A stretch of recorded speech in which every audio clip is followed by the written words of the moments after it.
मेरे मुझे भी देते हो ना, मुझे क्यों दे हो ना, मेरे मुझे भी देते हो ना, मुझे क्यों दे हो ना, मुझे स्नेह करने पुनरे को त्रिकोणे, मुझे स्नेह करने पुनरे को त्रिकोणे, रोजो का दे हो ना, मेरे मुझे भी देते हो ना, मुझे क्यों दे हो ना, मेरे मुझे भी देते हो ना, मुझे क्यों दे हो ना। প্রতি বছর 10 লক্ষের অধিক মানুষ সংখ্যায় কাজ করার উদ্দেশ্য নিয়ে বিদেশেতে যায়। জনশক্তি অফিসে নাম নিবন্ধন করিবে। জনশক্তি অফিস, যার পুরো নামটি একটু আগে আমি একবার দেখিয়েছি, জেলা কর্মসংস্থান ও জনশক্তি অফিস। আমরা কাজ বা চাকরি করার জন্য যদি কিনা বিদেশ যেতে চাই, তাহলে আমাদের কি করতে হবে? সর্বপ্রথম ওই জনশক্তি অফিসে গিয়ে আমার নিজের নামটি নিবন্ধন করতে হবে। আরে জনশক্তি অফিসে নাম নিবন্ধন করিবে, দেশের ব্যাংক যাবার আগে দুটি অ্যাকাউন্ট করবেন ব্যাংকেতে, একটি নিজের সঞ্চয়, অন্যটি খরচের খাতে। রিক্রুটিং এজেন্সি এবং স্থানীয় সরকার অনেক এনজিও রয়েছে তথ্য জানাবার। ইহার পরেও আরো অধিক তথ্য জানতে হলে তোমার বন্ধু কল সেন্টারে কল করুন সকলে। এই নম্বরে ফোন দিলেই তথ্য সেবা পাবে।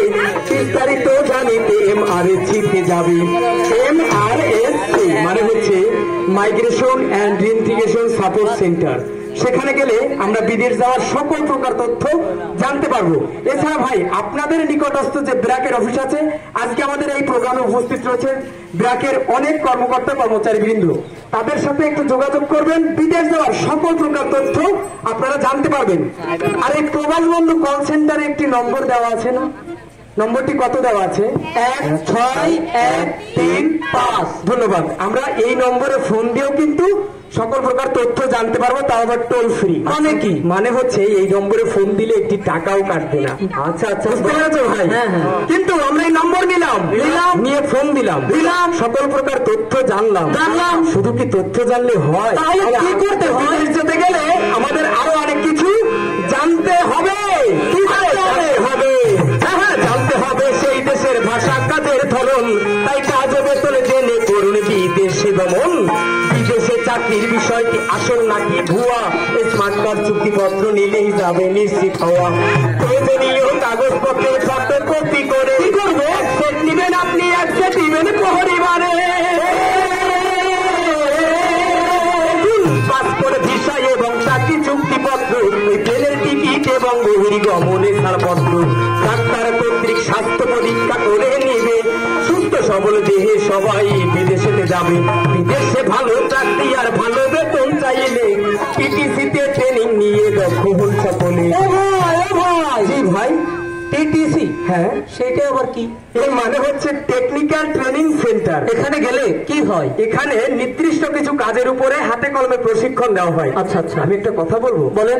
আমরা যদি কোনো কাজের উপরে ভালোভাবে দক্ষতা অর্জন না করি, তাহলে এই দেশে বলুন আর বিদেশে বলুন, ভালো চাকরি, ভালো কাজ, ভালো বেতন কেউ কি দেবে ভাই? সর্বপ্রথম নিজেকে একটু দক্ষ করতে হবে। আর তার জন্য কোথায় যাব? টেকনিক্যাল ট্রেনিং সেন্টারে আমরা অবশ্যই যাব। আর বিদেশ যাওয়ার জন্য আমাদের কিছু কাগজপত্র অবশ্যই তৈরি করতে হয়। আমি একটু আগে কিন্তু সব গানে গানে বলে গেছি, কেউ একটু বলবেন আপনারা? আমি বলবো। আপনি বলবেন? হ্যাঁ। আচ্ছা, সুন্দর করে বলেন, দ্রুত বলেন। পাসপোর্ট, ভিসা, হ্যাঁ, ব্যাংক অ্যাকাউন্ট কয়টা? 2টা লাগবে। আচ্ছা, একটা আছে নিজের টাকা রাখবো, আর একটা আছে পরিবারের জন্য টাকা পাঠাবো। সুন্দর। মেডিকেল সার্টিফিকেট, হ্যাঁ, কাজের চুক্তিপত্র, আচ্ছা, স্মার্ট কার্ড, বহির্গমনের ছাড়পত্র, আর শেষে হচ্ছে বিমানের টিকিট। হ্যাঁ, সর্বশেষ বলেছে বিমানের টিকিট। তার কারণ বিদেশ যাওয়ার একমাত্র বৈধ পথই হচ্ছে আকাশপথ। আকাশপথ ছাড়া কিন্তু অন্য কোনো পথে বৈধভাবে বিদেশে যাওয়া যায় না। অনেকেই এসে খুব মিষ্টি মিষ্টি ভাষায় আপনাকে বলবে যে ভাই কম খরচে, মানে অল্প টাকায় আপনাকে বাসে করে, ট্রেনে করে বা ট্রলারে করে আপনাকে বিদেশ নিয়ে যাবে। বুঝবেন নিশ্চিত তার মধ্যে কোনো ঝামেলা আছে। মনে রাখবেন, আকাশপথ ভিন্ন যদি অন্য পথে নিতে চায়, বুঝবেন আপনি পড়ে গেছেন ওই খপ্পরের পাল্লায়। আমরা যেন কেউ এরকম খপ্পরের পাল্লায় না পড়ি, সেজন্যই আপনাদের কাছে আসা আর এই পডগানটি উপস্থাপন করা। আর যে কাগজপত্র নিয়ে আমরা বিদেশে যাব, তার পুরো এক সেট কাগজ ফটোকপি করে আমার পরিবারের কাছে অবশ্যই রেখে যাবো। ও ভাই, হ্যাঁ, শুধু শুধু টাকা পয়সা খরচ করি, হ্যাঁ, আবার এক সেট কাগজ ফটোকপি করে বাসায় রাখতে হবে কি জন্য? ও ভাই এজন্যই রেখে যাবো যে আমি যদি বিদেশে গিয়ে কোনো বিপদে পড়ি, ওইখানে তো আমার কোনো আত্মীয় স্বজন নেই, নেই কোনো বন্ধু বান্ধব। আচ্ছা, আমি যদি কোনো বিপদে পড়ি আমার পরিবার যেন এই রেখে যাওয়া কাগজপত্র গুলো দেখিয়ে বিপদ থেকে উদ্ধার করে সসম্মানে এই দেশের মাটিতে ফিরিয়ে আনতে পারে। রেখে যাবো, বুঝতে পারছেন? তাহলে কি কি কাগজপত্র লাগবে আর একটু বলবো? গানে গানে বলেন, গানে গানে। আরে পাসপোর্টে ভিসা এবং চাকরি চুক্তিপত্র, ট্রেনের টিকিট এবং বহির্গমনের ছাড়পত্র, ডাক্তার কর্তৃক স্বাস্থ্য পরীক্ষা করে নিবে, সুস্থ সবল দেহে সবাই বিদেশে যাবে, দেশে ভালো চাকরি আর ভালো বেতন চাইলে টিটিসিতে ট্রেনিং নিয়ে দক্ষ হন সকলে, অভিবাসন বিষয় জানতে যোগাযোগ করিবে, নিকটস্থ এমআরএসি অফিসেতে যাবে, অভিবাসন দেয় কত আগেই জেনে নিন, চুক্তিপত্র দেখে এবং বুঝে স্বাক্ষরে দিন, বিমানবন্দরে পাইতে সুবিধা সুযোগ, প্রবাসী কল্যাণে দেশকে করলে যোগাযোগ, বিদেশে গিয়ে কষ্টের টাকা সবভাবে পাঠাবে, এতে সরকার 2.5% প্রণোদনা দিবে, এতে নিরাপদে অর্থ আসবে, নিরাপদে অর্থ আসবে, নিরাপদে অর্থ আসবে, থাকবে না বিড়ম্বনা, জেনে বুঝে বিদেশ যেও না, বুঝে কেউ যেও না, জেনে বুঝে বিদেশ যেও না, বুঝে কেউ যেও না,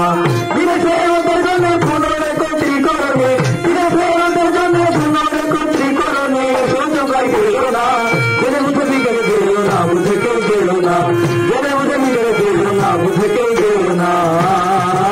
এই দেশের মাটি পরিবারও ছাড়িয়া স্বজন, বিদেশে যায় করতে কেবল অর্থ উপার্জন, এটা যেমন অতি কষ্টের তেমনি অপরদিকে অর্থ উপার্জন হলে আনন্দ দেয় আপনাকে, তাই বিদেশে প্রধান কর্তব্য পালন করবেন সবে, নিজের এবং দেশের সুনাম অক্ষুণ্ণ রাখিবে, বিদেশ গিয়ে কষ্টের টাকা অপচয় করবেন না, করি না প্রত্যয় হয়ে করবেন ভবিষ্যৎ ভাবনা, পরিবারের লোকজন দেশে যারা রবে করবে প্রবাসীর এই কষ্টের টাকা যত্নে রাখিবে, পরিবার আত্মীয় স্বজন দেশে রবে যারা তাদের সাথে নিয়মিত যোগাযোগ করা, শুধু রেমিটেন্সের উপর ভরসা না করে কি করবো এরা করুন কিছু উপার্জন সংসারে,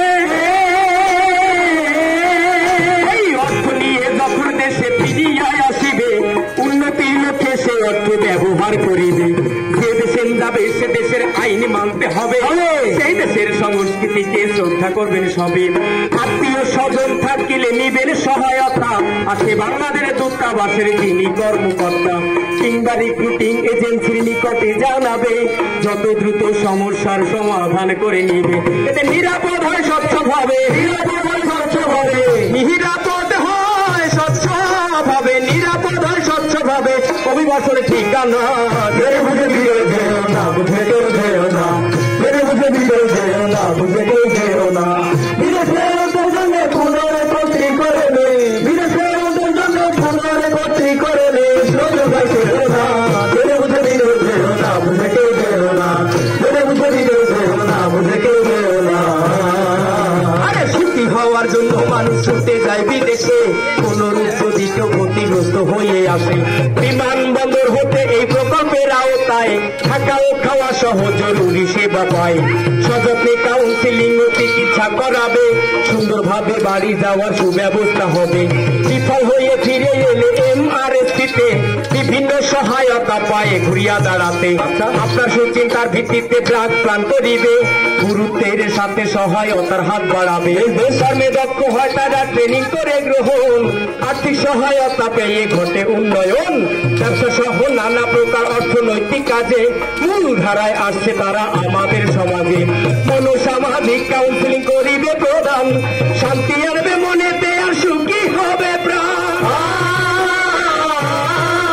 এই বিদেশ থেকে ফেরত আসছে যারা রিক্ত হাতে প্রত্যাশা দুই প্রকল্পের সেবা পাবে নিয়ম মতে, বিশেষ করে বিদেশ ফেরত অসহায় নারীরা উক্ত প্রকল্পের অনেক সেবা পাচ্ছে তারা, ইহা ভিন্ন প্রয়োজনে পাশে আছে সরকার, কল্যাণ বোর্ডের সুবিধা সম্ভার, প্রবাসীদের সন্তানেরা মেধাবী হয় যারা শিক্ষাবৃত্তি সহ সহায়তা পাবে তারা, অসুস্থ হয়ে কেহ বিদেশ হতে আসিলে আর্থিক সহায়তা পাবে নিয়ম মেনে গেলে, আবার বিদেশেতে যদি কেউ মৃত্যুবরণ করে, বিদেশেতে যদি কেউ মৃত্যুবরণ করে সেই মৃতদেহ ফিরিয়ে আনিতে দেশের পরে আর্থিক সহায়তা করে, আর্থিক সহায়তা